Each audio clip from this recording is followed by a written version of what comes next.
I'm Jenny Parsons, Assistant Curator here at the Florence Griswold Museum in Old Lyme, Connecticut. I'm James Prosek.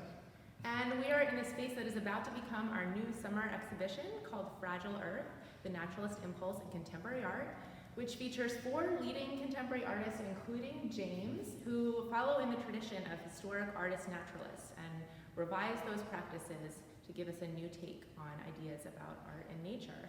So James has been painting here in this first gallery for the last couple of days. And Jenny's been helping. I've been helping a little bit. And so we want to show you a little bit about what we've been working on. So James has been painting a silhouette mural. Do you want to tell us a little bit about the scene? Yeah, so the scene depicts imagery related to the habitats around Old Lyme, Connecticut. On the left, there is a sort of seaside estuarine sort of environment with an osprey nest and different seabirds, a striped bass and a black sea bass, both fish that are native to Long Island Sound. And on the right, there is a tree, a big oak tree, and some birds that are native to the area, turkey, wild turkey, a wood duck. On the bottom, there's some native spring flowering plants like the lady slipper orchid. And but the oak is an oak that's specific to this immediate area and was important to the artists in the Lyme colony. They called it the Barbizon oak. Do you want to talk about the Barbizon oak? Yeah, so one of the ways that the artists were attracted to Old Lyme and wanted to start their art colony here is because of the many forests in the area and the old trees that were nearby, close to Florence Griswold's boarding house. So the Barbizon oak, which James has featured in his mural, is located just across the street from our property right now. So the artist had easy access to it. The founder, Henry Ward Ranger, would go over there to paint landscapes in the tonalist style.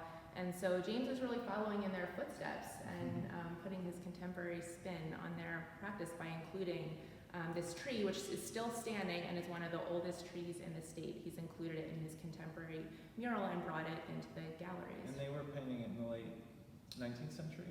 Yeah, early 1900s. Wow, cool. Yeah, and the tree's still there, which is kind of neat. And in another way, he's also following in more recent naturalist practices by with your inspiration from Roger Tory Peterson, who also lived in Old Lyme. So do you want to talk about the silhouette style? Yeah.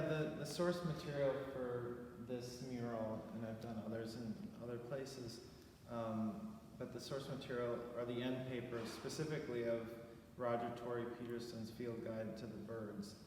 Not the composition or the birds, but the sort of general idea.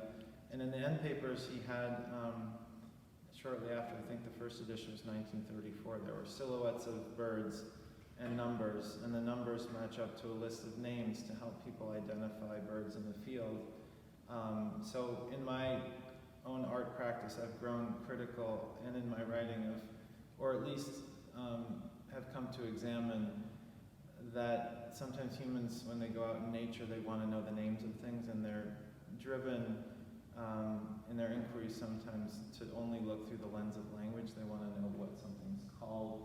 So I paint the silhouettes and the numbers, but there's no key, so people can't satisfy their urge to know what the names are, and then they're forced to just look at the beauty of the forms and shapes of the birds without needing to know what they're named.